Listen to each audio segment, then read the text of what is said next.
소위 원소스 멀티우스라는 게 저는 게임 쪽에서만 있는 줄 알았는데 밀리터리도 많거든요. 근데 과학도 그런가요? 과학은 뭐 하나를 발견하면 거기서 네. 어마어마하게 응용을 하는 거죠. 다 마찬가지, MSG가 마찬가지네요. 자, 밀리터리 사이언스의 신명 만남 본게임 오늘도 본능으로 곧장 진격해보도록 하겠습니다. 안녕하세요. 저희는 본게임 2MSG입니다. 오늘의 주제 영상을 통해서 확인하시죠. 오, 그냥 이거 보기만 해도 그냥 막 달러가 보이는 것 같아요. 가지고 외화 머리에 같은 거, 와, 수출이 진짜 역분입니다. 우와. 뿐만 아니라 뭐 이게 날라오면 그냥 다들 그냥 고개 숙여요. 네. 아, 그렇죠. 네. 네. 와, 이거 명중이죠. 네.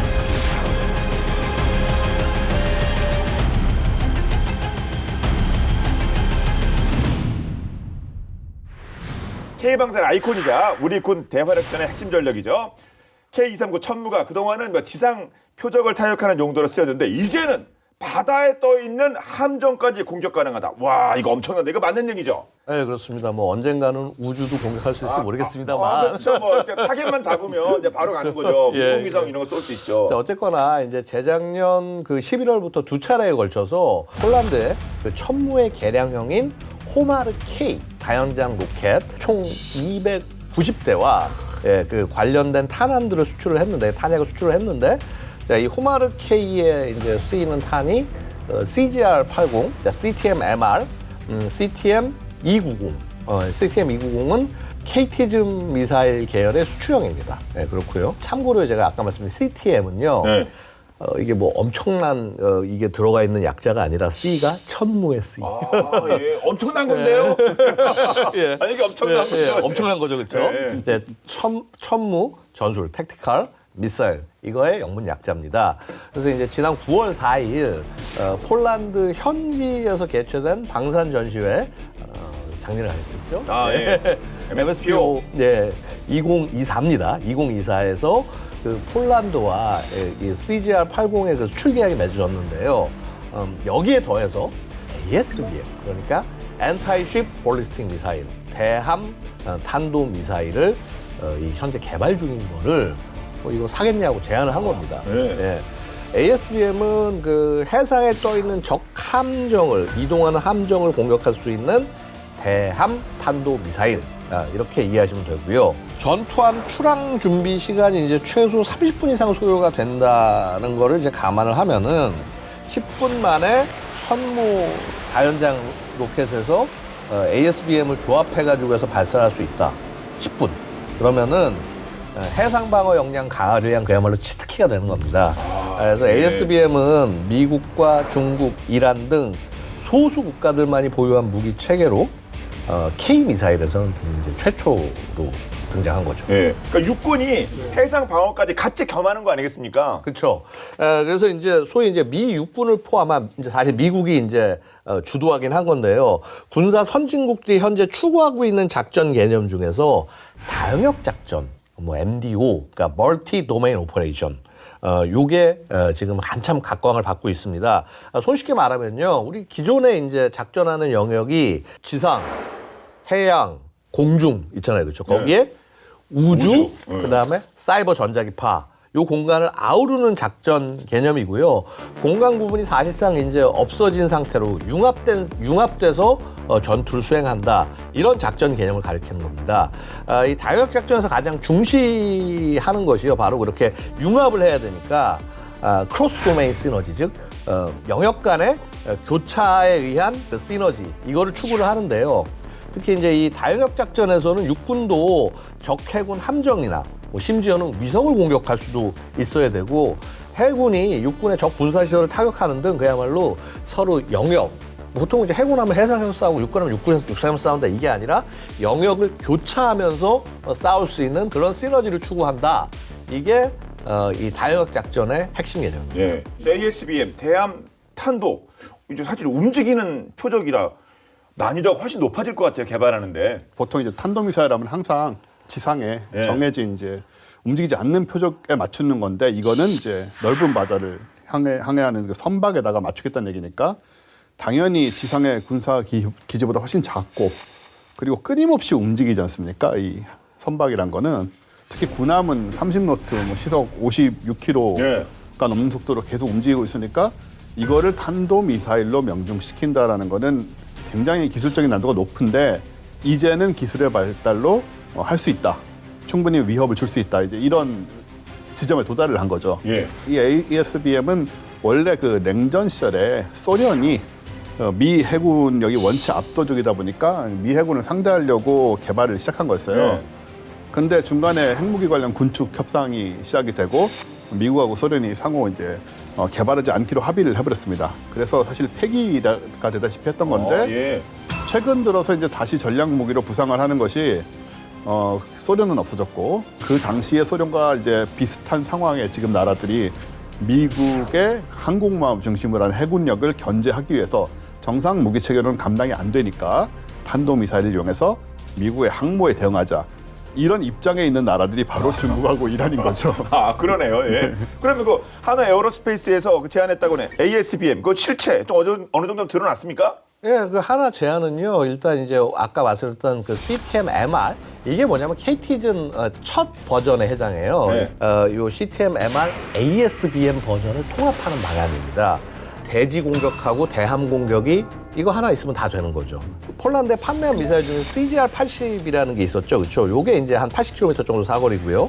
CTM-290 숫자 그대로 299km 사거리. 그 한 중간에 위치하는 게 이제 이 CTM-MR입니다. 그래서 사거리 한 160km 정도 해당을 하고요. 직경이 280mm, 그러니까 28cm 정도 되는 거죠. 이 CTM-MR은 원래 이제 그 위성항법 및 관성항법, 그러니까 GPS, INS 요 방식으로 유도되니까 이게 문제는 뭐냐면 이동 표적은 공격을 원래 못해요. 네. 못하는데 그 뭐 이렇게 지상 표적을 공격하기 정도로 나온 거니까 그러면 야 이거 특히 해상도 이해를 해야 될 거 아닙니까? 그러면 해상이 다른 게 표적이 있고 파도가 넘실넘실되고 요거 구분을 해야 될 거 아니에요. 네. 그렇죠? 이게 그래서 기존 센서로는 좀 어렵고 그래서 이 CTM MR의 기수 부분에다가 IR 그러니까 적외선 탐색기를 딱 장착을 하면 차가운 바다 위에서 열기를 뿜뿜 뿜어내는 전투함이 정확히 표식이 되니까 이게 이동하더라도 그거 쫓아가면서 타격할 수 있게 되는 거죠. 게다가 이 적외선 탐지기의 또 장점 중에 하나가요. 그 적 전투함이 이렇게 뭐 유도미사일 날아오면 보통 대항하는 수단이 가장 대표적인 게 전자전대용입니다. 근데 적외선 탐색기는 뭐 전자기파를 쓰는 게 아니기 때문에 전파 방해 영향을 받지 않는 거죠. 그러니까 결국은 이 ASBM의 탐색기로 아주 적합하다 이렇게 평가가 되고요. 적외선 탐색기 원천 기술이 이게 어디냐면 또 우리 국내에서 또 이게 새롭게 적용이 되고 있습니다. 이미 적용이 되고 있어요. 그러니까 한화에서 만드는 한국판 사드 LSAM. 네. 이 LSAM에 이제 ABM 탄도탄을 요격하는 미사일 체계 요거에 장착된 탐색기가 거의 그대로 들어간다. 네, 그 기술을 그대로 활용하는 겁니다. 네. 이런 한화의 솔깃한 제안에 폴란드가 반기는 그런 분위기겠죠? 아, 그럼요. 네. 일단 러시아의 우크라이나 침공으로 인해서 여러 지역 국가들이 그 발트의 연안 방어 능력을 좀 강화하고 있는 분위기 아니겠습니까? 그런 이유 때문에 폴란드가 2023년 9월부터 네. 노르웨이제 NSM 대함 미사일을 수백 발 이미 구매한 바 있습니다. 물론 배달은 되지 않았고 네. 배달은 아, 일단, 예. 우리 같이 되는 게 아니기 때문에 그렇죠. 구매 도장만 찍고 뭐 성공했는지 예. 모르겠습니다만 예. 2032년까지 이루어진다고 합니다. 참 걸리겠네요. 예. 그런데 계약 규모가 무려 80억 GWT인데 이게 20억 달러래요. 오, 2조 8천억이 넘더라고요. 엄청난 규모인데요. 네, 그래서 그 콩스버그의 사장 겸 최고 경영자인 게이르 호이가 이 거래가 회사 역사상 가장 큰 거래다라고 말할 정도로 아주 큰 단일 계약이었습니다. 네. 특히 폴란드가 한화의 CTM, MR, ASBM 미사일을 자국의 해안 방어 시스템에 통합할 경우에는 러시아 소유 영토인 그 칼라닌그라드를 전투함 없이도 봉쇄할 수가 있다라는 개념이 되고 이미 구매한 NSM 대함 미사일하고 섞어 쏘기를 할 경우에 CTM, MR하고 사실상 러시아 전투함이 이걸 요격하는 건 불가능하다라는 평가가 나오고요. 예. 또 폴란드 외에 우리 이제 천무 단연장 로켓을 구매한 사우디아라비아, 아랍에미레이트 이런 나라들도 좁은 페르시아만에서 이란 해군을 견제해야 하는 입장에 있기 때문에 이번에 공개된 CTM-MR ASBM에 큰 관심을 가질 것 같습니다. 네. 근데 그 ASBM이 뭐 미국, 중국, 이란 이렇게 소수 나라만 보유하고 있다. 근데 그 후티 반군이 저쪽에서 문제 일으키는 거 있잖아요. 막 배에다가 막 쏘는데 막 미 군함에도 쏘고 그것도 이건가요? ASBM인가요? 누가 좋겠어요? 이란이 좋겠죠. ASBM 맞군요. 그럼 후티 반군도 갖고 있는 거군요. 예. 네, 그러니까 결국은 이제 이란이 이런 것들을 공급하면서 해당 지역의 이 중동 지역의 평화를 좀 흔든다 이렇게 얘기를 되는데요. 자, 일단 보면은요, 그 예멘 북부를 후티 반군이 장악을 하고 있죠. 근데 이스라엘군이 이제 지금 뭐 그 하마스 소탕으로 해서 가자 지구에서 작전을 펼치고 있지 않습니까? 자, 이거를 비판을 하면서 지난해 11월부터 홍해를 지나다니는 선박에 대해서는 무차별 공격을 실시합니다. 이게 벌써 수십 차례고요. 그래서 결국 이제 지역 안보가 크게 흔들린다 이렇게 평가가 되고 있습니다. 자, 이 과정에서 후티 반군이 처음에는 이제 무인기를 썼어요. 그러더니 그 다음에는 대함 순항 미사일을 쓰는 겁니다. 그래서 야 이거 위험하다 그러는데 이제 ASBM까지, 예. 대함 탄도미사일까지 이렇게 활용하게 된 거고요. 그래서 이게 얼만큼 사실은 이게 좀 큰 문제였냐면 당시 외신들이 실전에서 ASBM이 사용된 역사상 첫 사례다. 이렇게 평가를 할 정도였어요. 또 후티 반군이 하여튼 그 보유한 꼭 군전력이 좀 세긴 센 것 같습니다. 당연히 뭐 기름값뿐만 아니라 그쪽에서 뭔가 사건이 발생하면 우리도 영향을 많이 받잖아요. 그럼요. 뭐 이제 그게 뭐 여러 가지가 있지만은 원유뿐만 아니라 사실은 수출 물동량도 그쪽에 많이 좌우가 되기 때문에 그런 거죠. 뭐 예를 들어서 이제 아시아하고 유럽을 잇는 최단거리 항로다. 그러면은 수에즈운하 거쳐서 홍해 거쳐서 쫙 그 인도양 가로질러가지고 이렇게 나와야 되거든요. 그래서 이게 전 세계 해상 컨테이너 물동량의 30%를 차지하는 그야말로 물류 동맥입니다. 물류 동맥인데 그럼 우리는 어떠냐면 한국 무역 물동량의 약 16%가 홍해를 지나요. 예멘 후티 반군이 이렇게 계속 이렇게 홍해 지나가는 선박들 공격을 하니까 물류 이동이 어렵잖아요, 그렇죠? 그러네, 뭐 돌아간다는 얘기도 있고 막 네, 막 그랬는데요. 돌아오고 그러면 이제 시간도 더 걸리고 비용도 훨씬 더 많이 들어가고 자 어쨌거나 이렇게 소위 그 물류 대란, 물류 위기가 다가올 상황이 되니까 미국이 2023년 12월에 오함대를 주축으로 이제 10개국을 모아서 다국적 안보 구상인 번영의 수호자 작전. 거긴 네이밍도 잘하는 것 같아요. 그러니까요. 번영의 수호 작전. 오퍼레이션 프로스퍼리티 가디언 이걸 이제 출범을 했습니다. 그래서 영화 만들려고 미리 준비하나? 네이밍이. 하여튼 이름은 잘 지어요. 예. 근데 그런데 말입니다. 이제 그 후티 반군이 쫄아요. 쫄기는커녕. 그러니까요. 그 정도 되면 아니 10개국이 미국 포함 10개국인데 그 정도면 이제 고개 숙일 만한 거 아닙니까? 홍해 아덴만 지나는 선박한테 야 미국이 오건 우리 모르겠다면서 ASBM 계속 쏴대는 겁니다. 자, 결국은 그 올해 1월에 그 소위 미영 동맹이 후티 반군의 본거지에 대해서 공습을 감행을 했죠. 그래서 이 공습에 보면은 역시 자 미국이 전쟁을 시작할 때 제일 먼저 투입하는 무기 체계. 토마호크죠, 토마호크. 어쨌거나 이제 이렇게 토마호크까지 동원을 하면서 정말 본격적으로 후티 반군의 근거지를 소탕을 했습니다. 네. 근데 그 천조국에 과감히 덤비는 후티 반군. 근데 후티 반군의 ASBM 그 정체가 좀 나왔습니까? 뭐 이란 쪽일 거 아니에요? 네, 이란 기술을 기반으로 개발한 일명 아세프라는 것인데 아세프. 지금 보시는 이것이 바로 후티 반군이 2022년 9월 22일 날 열병식에서 공개를 아예 한 아세프입니다. 500kg 탄두를 달고요. 최대 400에서 450km 떨어진 거리의 함정을 목표로 타격을 할 수 있다라고 알려져 있고 또 지난 6월 12일에 후티 반군이 홍해에서 그리스 소유의 화물선인 튜터호를 공격한 영상이 준비가 돼 있습니다. 네. 와, 이게 뭐 2차 대전 영상이 아니죠, 이게?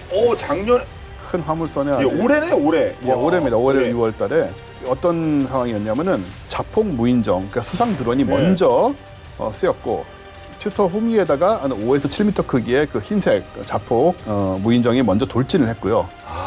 그런 다음에 직후에 ASBM에 다시 추가로 피격이 된 상황이에요.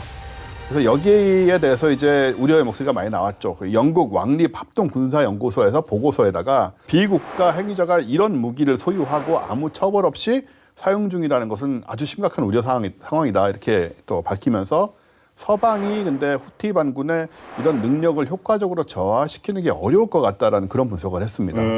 또 ASBM이라는 게 좀 요격이 좀 어려운가 봐요.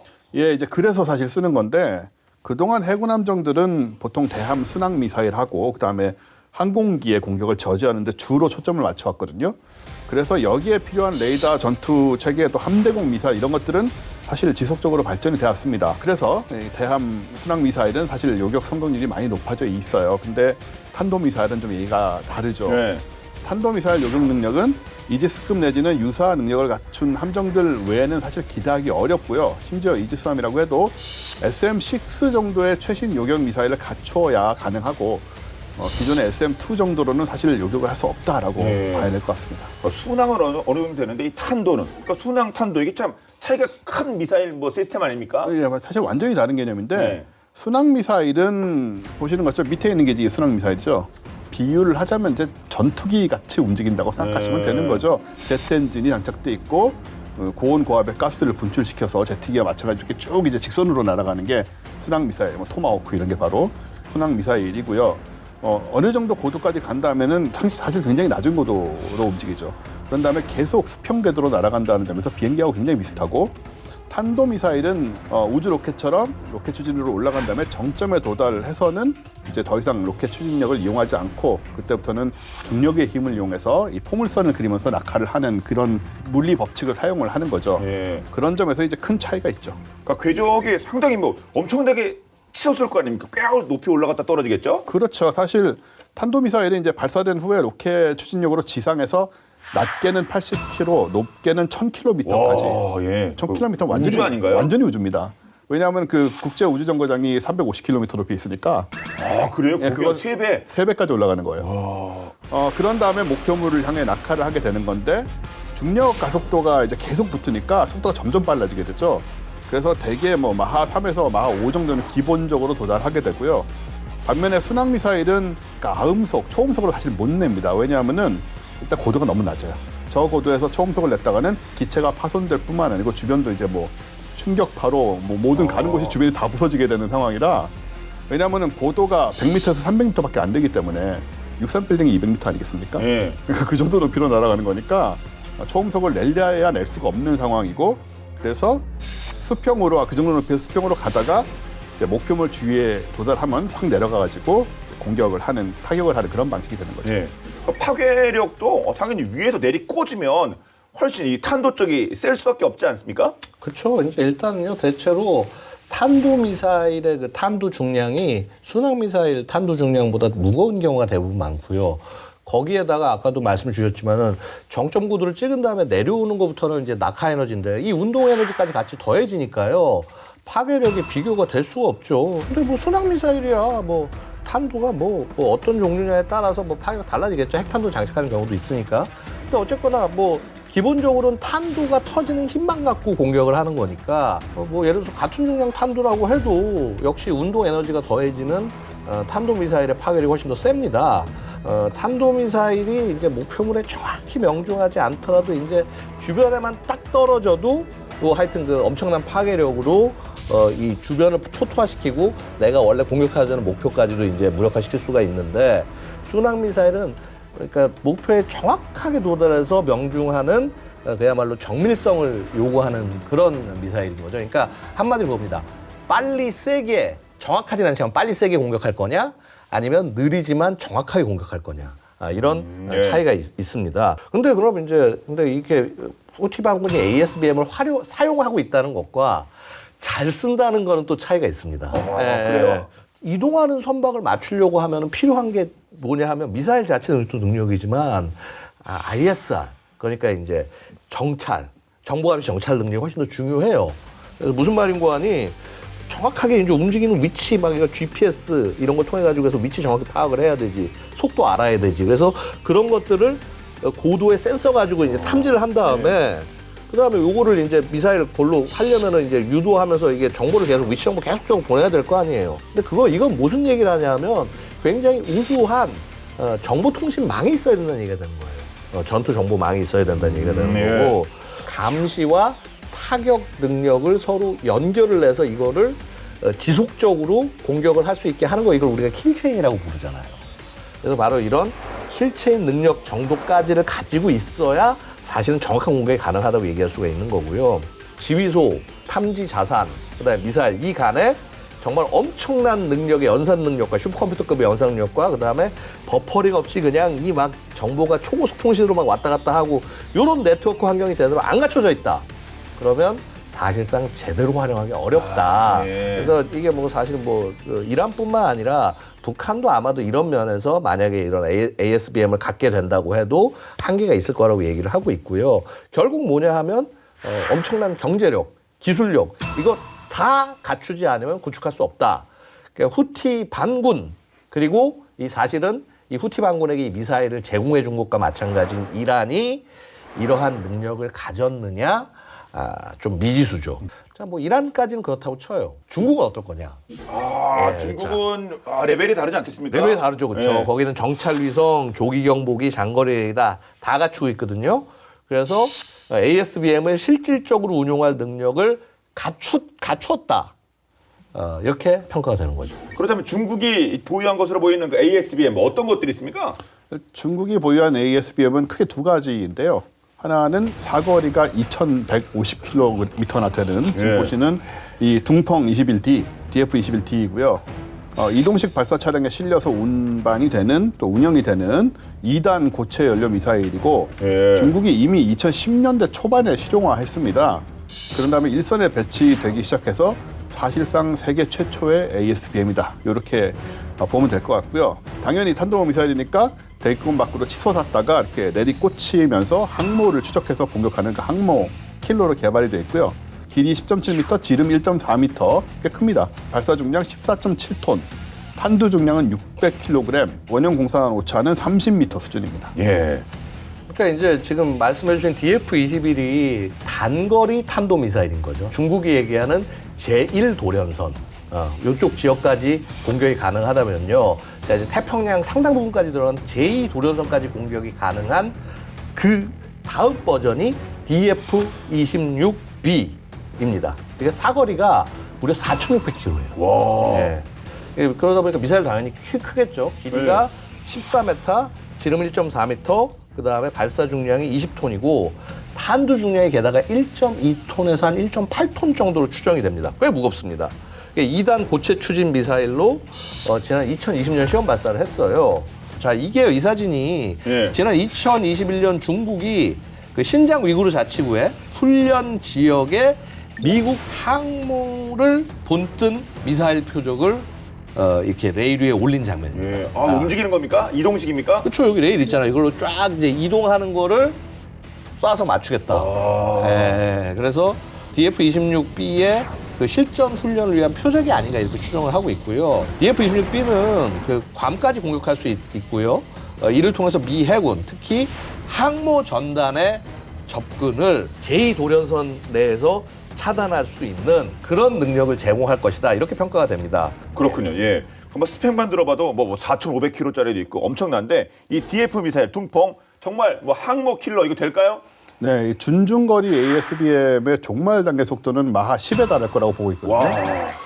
계산을 할 수가 있죠. 한 2,000km 밖에 위치하고 있는 항모를 타격을 한다.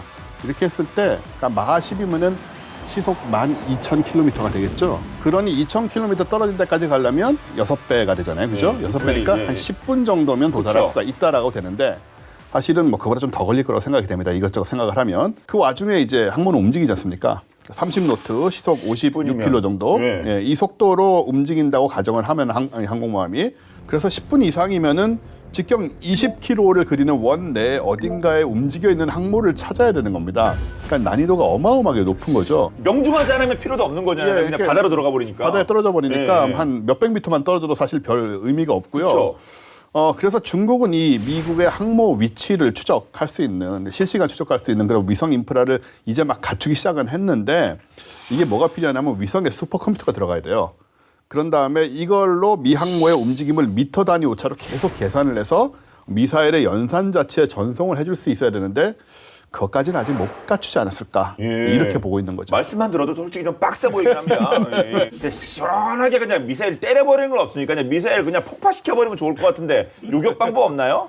있죠. 중국의 이런 이제 접근들을 와해시킬 수 있는 가장 대표적인 방어수단이 바로 SM-6 아 예. 요격 미사일인데 미국 미사일 방어청에 따르면 미 해군은 2023년 3월에 태평양 해상에 떠 있던 이지스함인 데니얼 이너우의 함에서 발사한 SM-6 예. 듀얼2 두 발로 하와이 제도 카와이 섬에 있는 태평양 미사일 연습 시설에서 발사된 준중거리 탄도미사일 표적을 하강 단계에서 성공적으로 유격을 했습니다. 아 그렇군요. 네, 그래서 SM-6는 자체 레이더로 목표를 추격하는 그 능동형 유도 체제를 채용을 하고 있고요. 또 비행 종말 단계의 중단거리 미사일, 탄도미사일을 요격할 수 있도록 개발이 된 원래부터 이제 그렇게 개발이 된 무기이고 또 바다 위에 떠 있는 이지스함에서 최대 400km 떨어진 표적을 타격할 수 있고요. 최대 요격 고도는 35km 정도인 걸로 알려져 있습니다. 아 그렇게 그 대비책이 있군요. 이제 뭐 미국 쪽에 ASBM도 필요할 것 같은데 뭐 당연히 계획이 뭐 차근차근 진행되고 있겠죠? 천무의 경쟁자인 미 육군의 M142 하이마스. 이 하이마스에 ASBM을 장착할 계획입니다. 원래 이 하이마스의 수호는 에이테킴스라고 그러죠. 네. 이 에이테킴스를 대체할 차세대 미사일을 미국이 개발하고 있는데 이게 프리즘이라고 불려요. 이 프리즘 미사일의 제1개량 인크리먼트 1 같은 경우는 지상에 고정된 목표를 상대하기 위해서 원래 애초에 개발이 된 거고요. 첫 버전은요. 이게 그 2023년 작년 12월에 첫 실전 배치가 됐습니다. 그다음에 그 이후에 개발될 이 프리즘의 그 인크리먼트 2 2차 개량형의 경우에는 그 우리 천무의 그 CTM MR ASBM처럼 유도 탐색기를 앞쪽에 붙여서 함선을 공격하는 능력이 부여가 된 거죠. 아 예. 그러니까 따라한 겁니다. 한마디로. 따라온 거예요. 우리가 가는 길을. 자, 그래서 지난 그 6월에 해상에서 이동하는 함정을 타격하는 실사격 시험에 성공을 했습니다. 예. 에이테킴스는 지금도 뭐 러시아가 그거 우크라이나가 쓰면 어떻게 되나 이렇게 벌벌 떨고 있는 거라고 저 뭐 보도 자주 봤는데 근데 그 다음 버전이 지금 뭐 얘기 나오는 거 아닙니까? 프리즘으로. 예, 그러면 맞습니다. 그럼 스펙이 어느 정도로 더 진화 업그레이드가 됐을까요? 그러니까 이제 사실은 좀 작아졌어요. 기존의 에이테킴스보다 미사일 직경을 줄여서 탄두 무게를 조금 희생을 했어요. 아, 그래요? 그 대신에 그 사거리와 그다음에 이제 탑재 발수를 갖다가 이제 2배 늘리게 되는 거죠. 그래서 플랫폼당 탑재 수량이 그 에이테킴스의 2배에 달한다. 그러니까 하이마스는 원래 에이테킴스 한 발밖에 못 쏘는데 이제 2발 쏠 수 있게 된 거죠. 아, 예. 좀 나아진 거긴 한 겁니다. 그래서 그럼 사거리가 얼만큼 나아졌냐 보면은요, 에이테킴스가 한 300km급 정도의 사거리였는데 이 프리즘은요 최대 650km급까지 사거리를 확보를 했어요. 와. 최종 버전에서는 1000km까지 확보를 할 예정이랍니다. 그 142 하이마스 발사 차량 기본 차대가 FMTV라는 트럭인데요. 자, 보면 위에 뭐가 없죠? 운전석이 있는데. 이게 운전석 아니에요, 네모난 네. 게? 이게 없잖아요. 운전석이 아니에요? 사람이 없잖아요. 무인화했어요. 무인이에요, 이게? 네, 무인화한 거예요. 이 큰 게? 예, 그래서 이 무인화한 거를 AML, 그 어토노머스 멀티 도메인 란처라고 그러는데 이 무인화 발사 차량에서 이 프리즘을 발사할 수 있게 된다는 겁니다. 와, 뭐 최대 뭐 1000km까지 뭐 이렇게 개량할 예정이라고 하는데, 그럼 펀치력은 어떻습니까? 일단 뭐 팔 길이는 엄청날 것 같고요. 네. 펀치력은요? 이 프리즘 미사일은 얼터네이트라고 불리는 탄두가 탑재가 되는데 네. 탄두 하나하나가 이게 폭발력을 가진 자탄을 가지고 있는 게 아니고 고강도 금속 막대로 구성이 되어 있습니다. 이게 폭약이 장착돼도 뭐 터지는 게 아니에요? 예, 막대가 들어있는데 네. 이게 탄두가 높은 고도에서 폭발을 하죠. 그러면 속도가 마하 4에서 마하 6에 이르기까지 합니다. 그러니까 적 함대 상공에 도달하면 이게 막 떨어지면서 이렇게 강철 비를 쏟아낸다고 생각하시면 되는 거죠. 진짜 끔찍합니다. 일단 당하는 입장에서는 그러니까 적 입장이죠. 예. 네, 와. 그래서 대량의 금속 파편으로 이루어진 강철 비를 통해서 사실은 살상 목적보다는 레이더하고 이런 장비, 통신 안테나 이런 걸 다 부셔버리겠다. 이제 이런 생각이거든요. 그러면 작전 불능 상태에 빠지게 되잖아요. 그런 상태면 이제 전투함이 침몰하지 않아도 눈과 귀가 먼 장님이 돼버리니까 전투 능력을 완전히 상실하는 그런 효과를 거두겠다는 거죠. 네. 자, ASBM은 각국 해군이 수십여 년 동안 대함 순항 미사일과 항공기 공격을 저지하기 위해 구축한 방어 체계 빈틈을 아주 날카롭게 파고들면서 전투함 킬러로서의 존재감을 확장해 나가고 있는데요.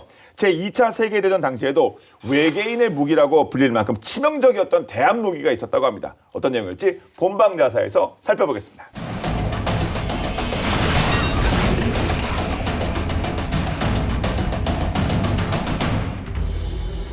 2차 세계대전이 한창이던 1943년 9월 9일 주축국이던 이탈리아는 독일 몰래 동맹을 파괴합니다.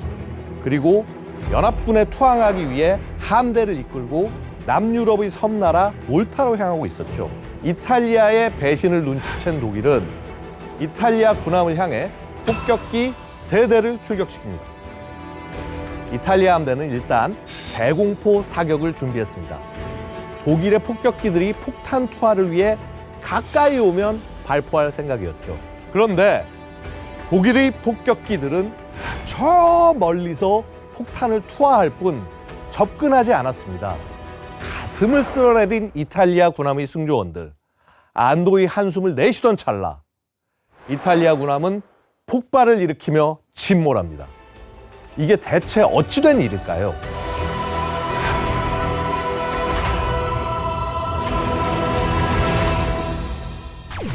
다음 날 아침 세계 각지의 언론은 독일이 폭탄에 침몰한 이탈리아 함대에 대해 앞다퉈 보도했습니다.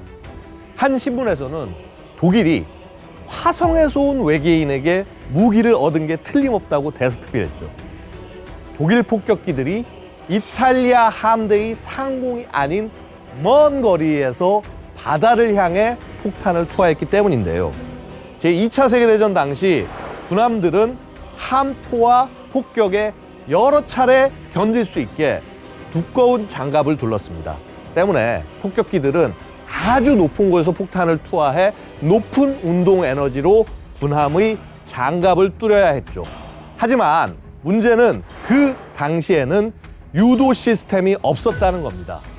독일은 어떻게 마치 저격수처럼 단 한 방에 먼 거리에서 이탈리아 군함을 침몰시킨 걸까요? 언론에서 독일이 외계인에게 받은 무기라고 대서특필했던 신무기 프리츠 X 폭탄 때문이었습니다.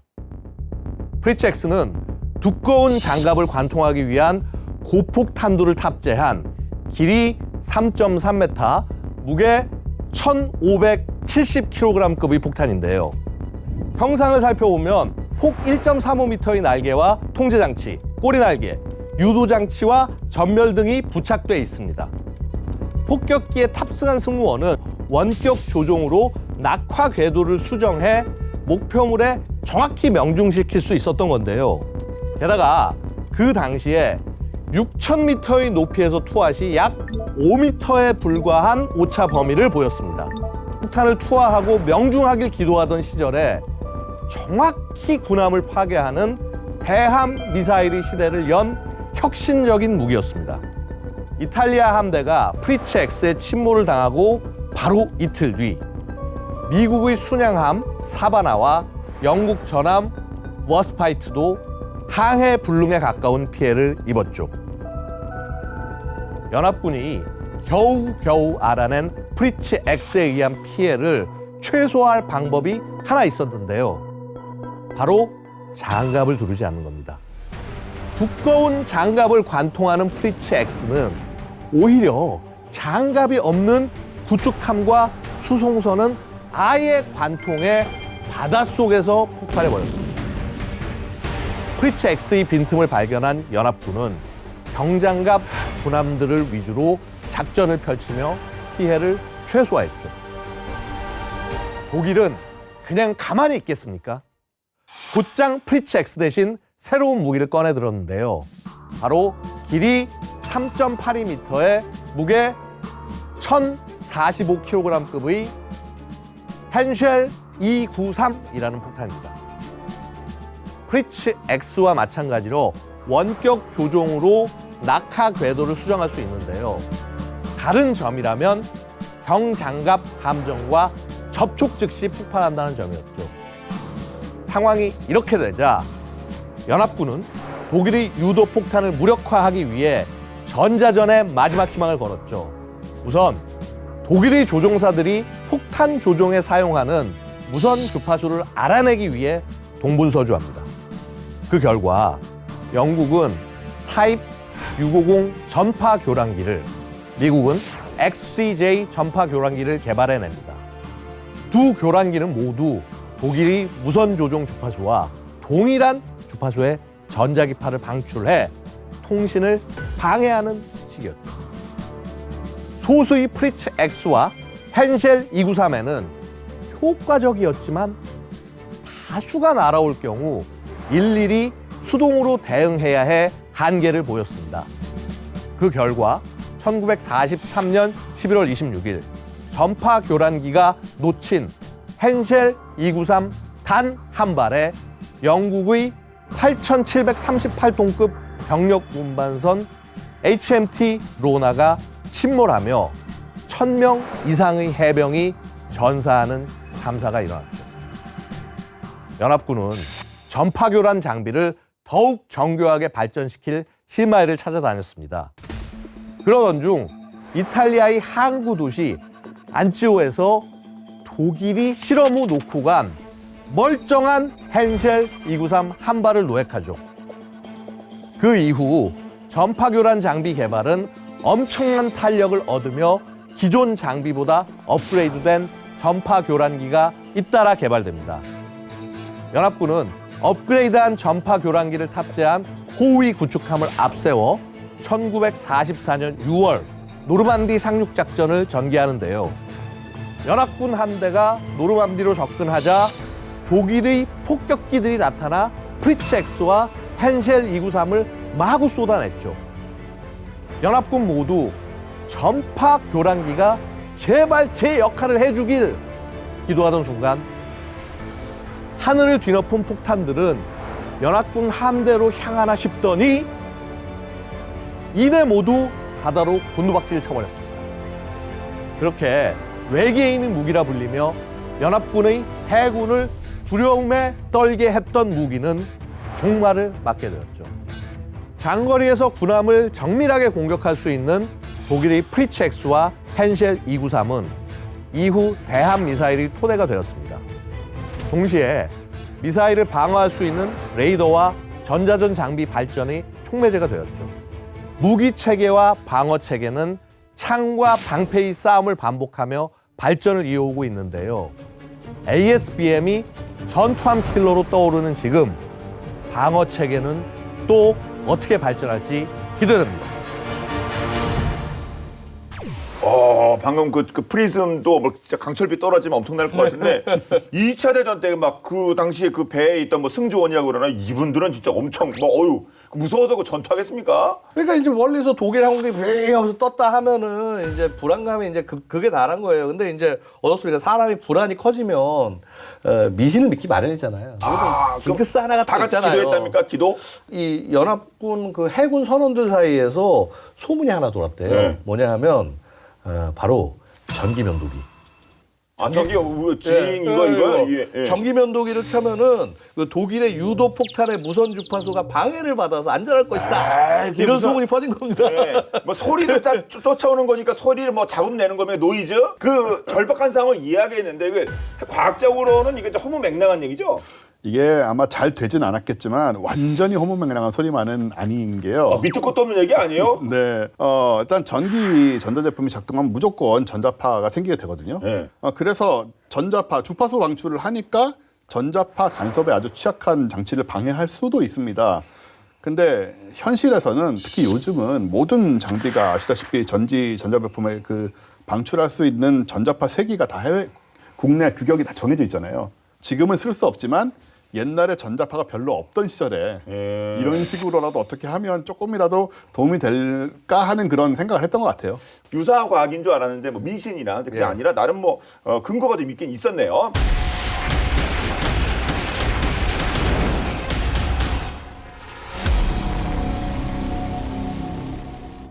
다시 이제 본론으로 돌아가겠습니다. 이제 우리의 당면 문제를 한번 살펴봐야겠죠. ASBM. 하지만 뭐 중국이 있고 이란. 그럼 이게 요즘 연결되는 게 북한 얘기가 또 빠질 수 없는 거 아니겠습니까? 예, 예. 북한은 그 동향이 어떻습니까? 이 ASBM. 네, 중국처럼 북한도 북한반 A2AD 그 반접근 지역 거부 이 구축의 속도를 내고 있고요. 실제로 북한반 A2AD를 완성하기 위한 다양한 장거리 타격 자산들이 지난해부터 잇따라 등장을 했죠. 미 본토를 겨냥한 화성 15용 ICBM, 사거리 100에서 200km급의 단거리 타격 수단인 KN-59 방사포, 그리고 KN-52 단거리 탄도미사일의 개량형 등이 예. 미 항모를 겨냥한 일종의 ASBM으로 사용될 수 있다. 이런 평가가 제기가 되고요. 무엇보다도 북한이 최근 장거리 감시 정찰 자산 확충에 이제 열을 올리고 있는 것도 북한이 그 A2AD를 준비하고 있다는 강력한 증거로 꼽을 수 있을 것 같다. 사진, 영상 촬영이나 지구 전송 능력이 부족하다는 평가를 받기는 하지만 지난해 5월과 8월, 11월에 만리경 1호로 명명된 정찰 위성 발사를 시도를 했었고 결국은 위성을 띄우는 데는 성공을 했으니까요. 예. 북한이 근데 이 소위 ASBM까지 갈 수 있냐는 실험을 어디를 하냐 보면 알 수 있어요. 보통 지금 북한이 탄도미사일 실험을 하는 게 알섬이라고 해서 섬 하나에다 계속 이제 미사일을 때려 박으면서 정밀도를 네. 자랑을 하고 있지 않습니까? 그래서 그런 고정된 것이 아니라 이동하는 표적에 대해서 만약에 이 탄도미사일을 쏘기 시작한다. 그러면 이제 그때부터는 더 위험해지는 겁니다. 그래서 이제 그렇군요. 그걸 잘 봐야 돼요. 예. 예. 그럼 아니 북한도 그렇게 나름 준비하고 있는 것 같은데 뭐 A2AD 전략이란 거, 야, 우리도 이거 판 짜야 되는 거 아닙니까? 네, 그렇죠. 사실 재밌는 게요. 중국의 그 A2AD 전략으로 이제 사실 미국이 좀 곤란하잖아요. 예전처럼 군사력도 안 많고 그런데 못 들어오게 막 미사일 쏴가지고 미사일 같은 거 쫙 깔아놓고 못 들어오게 한다 하니까 미국이 어떻게 하냐면요. 이거에 대항하기 위해서 역 A2AD 전략을 씁니다. 아 미국도 A2AD가 네, 있어요? 그러니까 야, 너희만 할 수 있냐? 우리도 할 수 있다. 우리가 병력이 적어서 못 가는 지역, 뭐 예를 들어서 혹은 좀 힘든 지역, 뭐 그런 지역 무인도 같은 데나 이런 데다가 예를 들어서 아까 말씀드렸던 그 프리즘, 거기에 AML 그 무인차 이런 거 같은 거를 섬에다가 막 쫙 깔아놓고 거기서 적 이렇게 한 대 오면 거기서 공격을 하는 거예요. 그래 그런데 아니, 무인으로 돼 있으면 무인도라 네. 부식 추진 어려울 거 아닙니까? 사람이가 있으면 제때제때 가야 되거든. 부식 추진 거 엄청나게 힘듭니다. 그런데 네, 그쵸. 무인이면 그냥 갖다만 놓으면 되네요. 네, 그래서 알아서. 자 이제 그렇게 해서 소위 역 A2AD를 펼치는데 예. 해보고 나니까 이거 괜찮으니까 우리만 하는 게 아니라 동맹국 너희도 해라. 그래서 이제 우리나라나 일본, 대만 등이 중국을 대상으로 역 A2AD를 다시 펼칠 수 있게 그렇게 지원을 하고 있는 거예요. 사거리 좀 길게 해야 되는 거 아닙니까? 그래서 어땠습니까? 트럼프 시절을 보면 어땠어요? 한미 미사일 사거리 지침 폐지했잖아요. 아 그게 또 그런 의미가 또 예, 함유돼 있군요. 예, 한마디로 이제 풀어준 거예요. 그래서 더 이상, 그러니까 이전에 미사일 사거리 지침 둔 것도 야, 중국 불편하게 하고 뭐 러시아 불편하게 하지 마 하면서 미국이 말리고 있다가 결국은 이제 이게 딱 풀리고 나니까 자, 천무 제작했던 거 하나 에어로스페이스. 그 다음에 사실 실제 우리 미사일 개발의 핵심 중에 핵심인 국방과학연구소. 수년 전부터 이 중국이 실전 배치한 ASBM 개념을 모방해서 한국형 ASBM을 연구를 하기 시작을 해왔습니다. 그래서 이 ADD가 밝힌 한국형 A2AD 구상을 보면요. 이 중국 A2AD를 약간 좀 축소한 듯한 그런 모습이에요. 그러니까 탑성계구 레이더 그 SAR을 장착한 저궤도 정찰 위성과 통신선 여럿을 이 한반도 상공에 띄워가지고 적 군함 동태를 감시를 합니다. 그러니까 이렇게 이제 포착을 한 적 군함을 지상 또는 해상에서 ASBM을 쏴가지고 해당 표적을 정밀 타격하는 그런 방식으로 대응을 하고요. 자, 한국판 A2AD를 위해서 쓸 수 있는 대함탄도 미사일 뭐가 있냐? 자, 사거리 500에서 800km에 해당하는 현무4 탄도 미사일이 있습니다. 수백 킬로미터 정도 수준의 그 단거리 탄도 미사일이라고 해도 뭐 이것만 해도 한반도 주변 해역 대부분은 사정관에 다 들어가거든요. 그래서 이제 예컨대 현무4를 대함 견제용으로 배치를 하면은 서해안에다가 자, 한국은 유사시에 중국의 북해함대, 예. 동해함대 주력 전력을 5분 만에 완전히 무력화시킬 수 있는 거죠. 우리도 정말 우리의 생존을 위해서 ASBM 대응 능력이 이제 필요하겠죠. 자, 그 부분은 또 어떤 내용들이 있을까요? 네, 정조 대왕급 이지스 함에 SM-6 요격 미사일을 탑재하게 됩니다. 그래서 기존에 운용 중인 세종대왕급 이지스함도 이제 성능 개량을 거치면 역시 탄도미사일 요격 작전이 가능할 그런 전망이고요. 2030년대 해군의 핵심 전력인 한국형 구축함 KDDX 이것도 이제 국산 장거리 지대공 유도 미사일 LSM-2를 해상용으로 개조한 그 요격 무기를 탑재할 계획이라 역시 탄도미사일 요격 능력이 있을 예정인데요. 문제는 우리 해군에는 아직 그 개함 방공조차 안 되는 초계함하고 호위함 이런 함선들이 7척이나 운영을 하고 있고 또 이거를 대체하고 있는 지금 차기 호위함들이 인천급, 대구급, 충남급도 사실 ASBM 대처 능력은 없습니다. 그래서 장기적으로 호위함 전부는 뭐 안 된다 해도 최소한 A사 레이더를 갖춘 충남급이나 그 이후의 함선들에는 ASBM 대응 능력이 좀 필요하지 않나. 그리고 또한 개함 방공 능력도 다 좀 가져야 되지 않나. 이런 부분에 개량이 필요한 것 같아요. 그렇군요. 자, K방산의 효자 천무가 ASBM이라는 치트키를 등에 업고 계속해서 돌풍을 이어갈 수 있을지 굉장히 기대가 되는데요. 자, 끝으로 한 말씀씩 부탁드리겠습니다. 사실 저 같은 경우에는 뭐 로켓 기술을 많이 보니까 뭐 예. 미국도 그렇고 중국도 그렇고 많이 발전하는 걸 느끼지만 이렇게 이거를 정말 움직이는 그 함선에다가 이 탄도미사일을 맞추겠다라는 그런 기술은 정말 얼마 전까지만 해도 좀 생각하기 어려웠다. 아, 그렇겠죠. 예, 굉장히 어려운 기술이에요. 이거는 역시 좀 기초 과학 부분에 신경을 많이 써야만 이런 것들을 우리가 개발할 수도 있고 앞으로도 새로운 것들 개발할 수도 있고 대처할 수도 있다는 생각을 다시 하게 됩니다. 네. 사실 이제 이게 이동하는 해상 표적을 맞출 수 있다라는 건 무슨 말이냐면요. 달리 얘기하면 이제 이동하는 지상 표적도 공격할 수 있다는 얘기가 되는 겁니다. 그러니까 이게 계속적으로 이제 능력들을 발전이 더 되면은 우리가 여태까지 생각할 수 있는 모든 형태의 미사일들이 다 조합이 될 수가 있는 거예요. 결국은 말씀대로 기술 하나 제대로 개발해 놓으면은 이거를 몇 개 다른 것과 조합을 해서 완전히 다른 무기 체계를 만들어내는 것도 충분히 가능한 거고요. 북한뿐만 아니라 주변국의 잠재적 위협에도 대응할 수 있는 능력들의 그 핵심 중에 하나가 이 ASBM이 될 거라고 믿어 의심치 않고요. 그래서 우리 군도 진정한 다영역 작전, 육해공군 가리지 않고 위협은 모두 제압할 수 있는 그런 진정한 다영역 작전 그런 영역으로 넘어가고 있다. 작전 능력을 더 키워주시라 이렇게 응원을 드립니다. 아, 그렇습니다. 이거 정말 잘 만들어놓은 이 천무 하나가 진짜 멋진 플랫폼이 돼서 많은 역할을 할 수 있겠습니다. 오늘 본 게임은 여기까지입니다. 본 게임은 OTT 웨이브와 KFN 유튜브를 통해서 언제든 시청 가능하니까요. 많은 활용 부탁드리겠습니다. 다음 주 더욱더 화끈한 내용으로 돌아오겠습니다. 지금까지 저희는 본 게임 2의 S였습니다. 고맙습니다. 와, 진짜 이렇게 곡사를 쏴서 이거 진짜 움직이는 배를 맞춘다는 게 이게. 요즘 아시는 것처럼 요즘 뭐 스페이스X나 이런 데서 또 로켓 기술 굉장히 많이 발전시키고 있잖아요. 이렇게 이동해가지고 내려오면서 근데 이렇게 올라갔던 그대로 모습으로 내려오고 그 자리에 아, 진짜요? 그런 기술들 지금 다 나왔어요.